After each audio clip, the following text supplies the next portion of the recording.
আমি ভেবেছিলাম সেদিন গল্পটা ঠিক কেমন হবে, আর সে আশায় সেদিন তার বিয়ে যে সেন্টারে হচ্ছিল তার ঠিক পাশেই দাঁড়িয়েছিলাম, আর দেখছিলাম তার বিয়েতে কত শত মেহমানদের ভিড়। দেখছিলাম ওই লোকটাকে যে আমার বুকটা ছিঁড়ে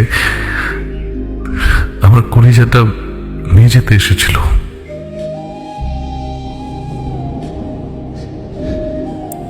জানেন, আমি আবার পৃথিবীর কোনো মানুষকে ভয় পাই না, অনেক অনেক সাহসী হই, কিন্তু ওই দিন ওই লোকটাকে দেখে আমার এত ভয় লাগছিল। যেমন ধরেন আশাইল জান কবচ করতে আসার সময় যে যে উপলব্ধিটা হয়, হঠাৎ করে মনে হচ্ছিল আমার সামনে আশাইল এসে গেছে।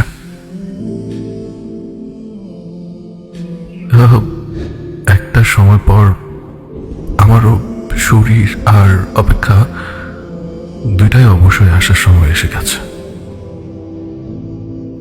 আমি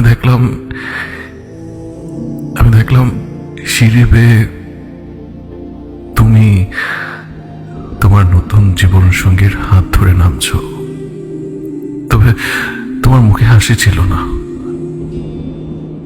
ওই মুহূর্তে আমার মনে হচ্ছিল তুমি মনে হয় আমার কথা ভাবছো। আবার ক্ষণিক্ষণ পরে যখন তোমার হাত ওই মানুষটার হাতে দেখলাম, তখন আবার ধাক্কা খেয়ে হুঁশ ফিরল।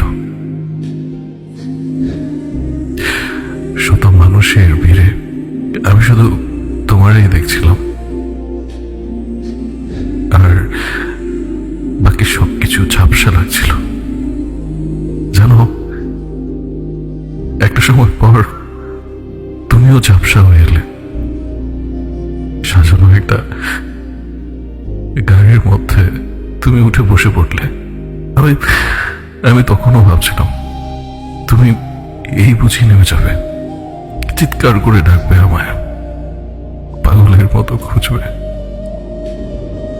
রাসেল কই, আমার রাসেল কই, আমি রাসেলের কাছে যাব।